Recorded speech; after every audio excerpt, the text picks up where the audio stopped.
Good morning guys and welcome back to another video. Today I got a dirty Fanta pineapple. Basically it's just a Fanta and put heavy whipping cream and mix it together.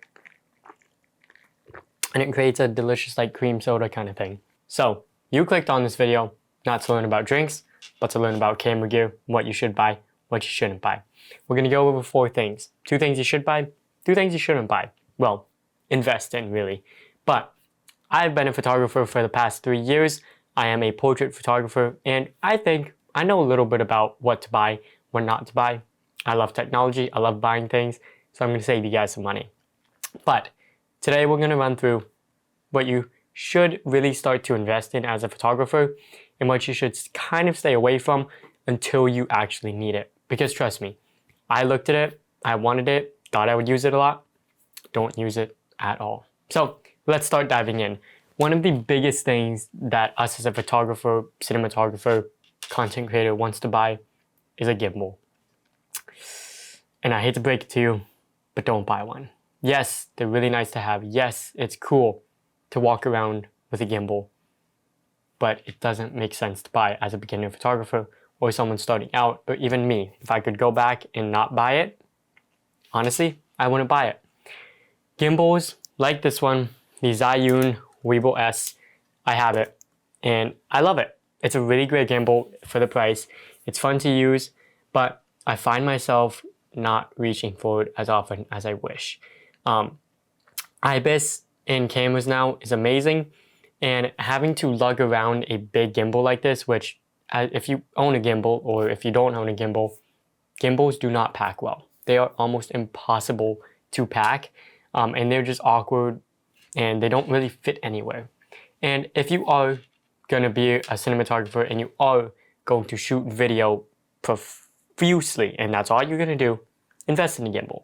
But if you're a photographer who shoots sports or portraits or something like that and you want to start diving into the realm of video and you maybe want to shoot cars or rollers or something, don't invest in a gimbal yet. Maybe get a secondhand cheap gimbal. Don't invest in something nicer, or like this isn't extremely expensive, but don't invest in like the DJI Ronins or anything like that yet until you actually need it. Go out and shoot with just your camera, with just your phone. Now these like iPhones and everything have amazing video capabilities and stabilization. So realistically, a gimbal is only for those fluid movements. And shoot.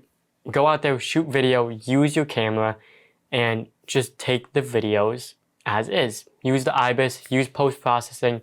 Personally, I use Adobe Premiere Pro, and Warp Stabilizer isn't the greatest, but it works amazing for handheld shots. If you use DaVinci Resolve, you have a lot better stabilization, and it will make shots look like a gimbal. And you don't need to spend the $400 or $500, whatever it may be, on a gimbal, and then you go down that road of buying all the accessories, buying the handles, buying monitors, everything like that.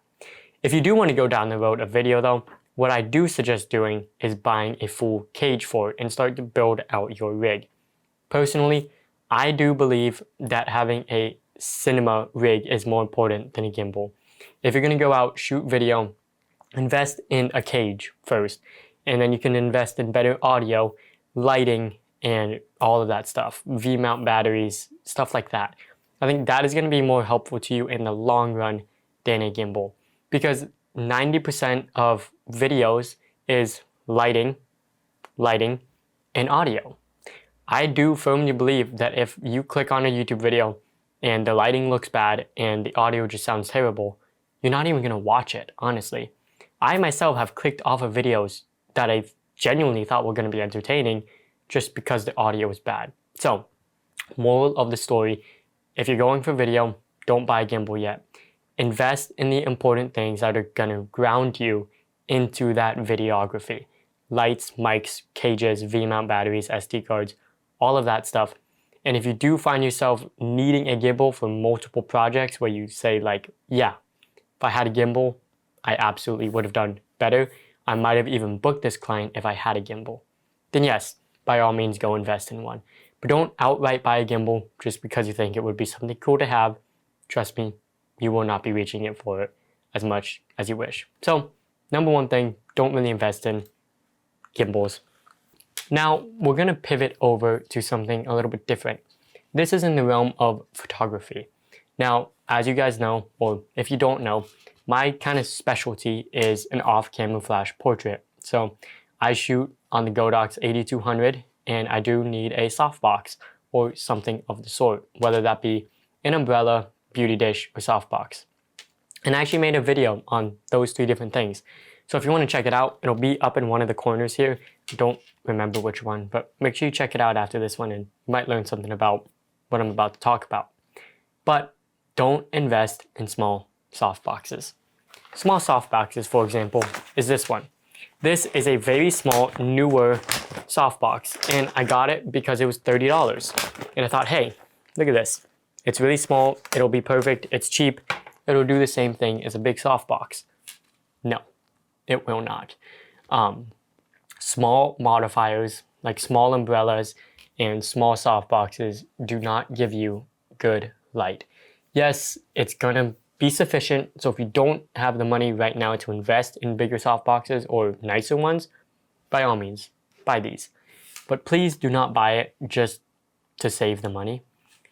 In my opinion, I think you should save the extra $50, $60, $100 to invest in nicer softboxes. For example, here, my key light is the Glow Easy Lock 36-inch parabolic softbox, and the light is soft. It's really close to my face actually, and you can just see how soft the light is.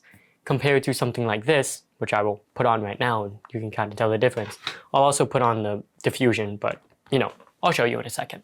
So that is the light with just the little rectangular softbox, and you can see that is much harder. And this is the softbox that I was using. It's the Glow Easy Lock parabolic. So I'm gonna put this back on, get back my lighting, and I'll talk a little bit more about why you should invest in these big ones, not those little ones. There we go. That's better. So why shouldn't you buy a smaller softbox just to have one? In my opinion, these smaller softboxes are going to hold back your work. You're gonna have to shoot at a lower power setting on your flash to get a softer light, and that will underexpose your photos or overexpose your background, which in flash photography, especially outdoors, the whole point of it is to expose for the background, fill in the shadows with your flash. And if you have a smaller softbox, 1, it's gonna be harsh light, and 2, you'll have to use less light, which will greatly decrease the amount of information that you can retain in your subject, as well as making them look really, really good. Along with that, the smaller softboxes aren't gonna fill the entire body. So if you're doing a full body shot, you only like cut them off at waist height, and then the bottom half will start to fall into a shadow, which maybe that's what you want, but personally, I think it looks not very professional and not very good. So save the money, spend the extra $70, $50, whatever it may be, and invest in nice softboxes. I have made that mistake of buying a small umbrella and a small softbox way too many times, and then going back the next week and buying something nicer that is a lot bigger. For example, I'll put it up on the screen, but one of my favorite setups is this big softbox, which it's not even that big, and then also a 72-inch umbrella. And I'll throw up some images as well. It looks beautiful. The light is soft, the light wraps around the head and body beautifully, and it creates really, really cinematic photos as well as video. And yeah, invest in nice softboxes. Don't cheap out on them because lighting is key.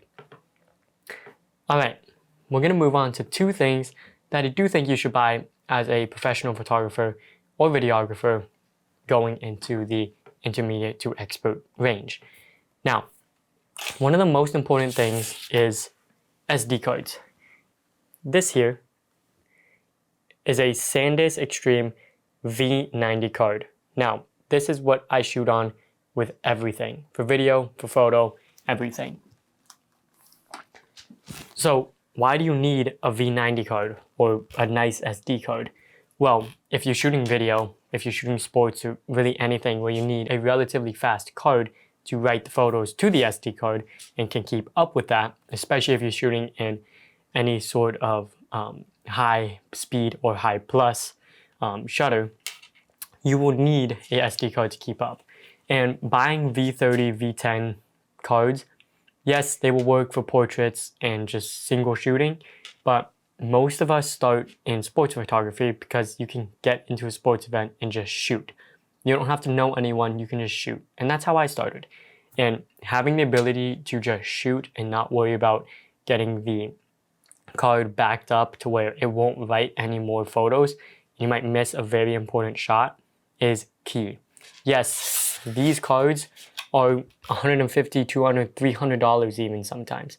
But trust me, they will last you forever. Keep them safe, don't scratch them, don't drop them in water, be nice to your SD cards, and they will stay with you for a very, very long time.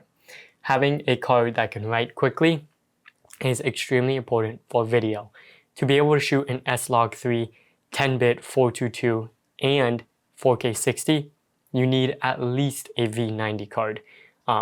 And these are them. Buy good SD cards.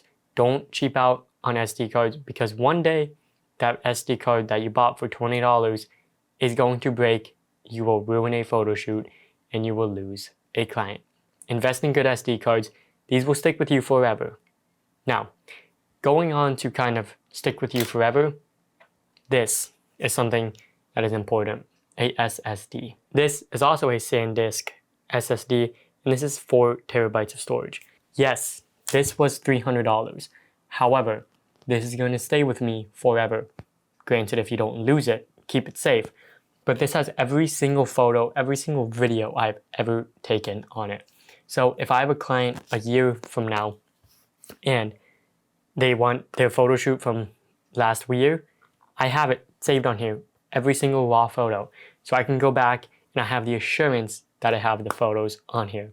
When I go home after a photo shoot, the first thing I do, SD card, MacBook, SSD, all the photos are backed up on here. No matter what, I have the entire photo shoot on my SSD. So if you're going to be a photographer where you're making money, where you have people relying on you for those photos and they paid you a couple $100 for that, make sure you have reliable SD cards and a reliable backup. So instead of investing in gimbals and cheaper softboxes, get a nice softbox, get really nice lighting, get reliable, fast SD cards, get a backup of all your photos. You will thank me later. So if you learned anything from this video, and if you disagree with me, agree with me, let me know in the comments below. I hope you guys enjoy. As always, peace. God bless y'all. And I'll see you in the next one.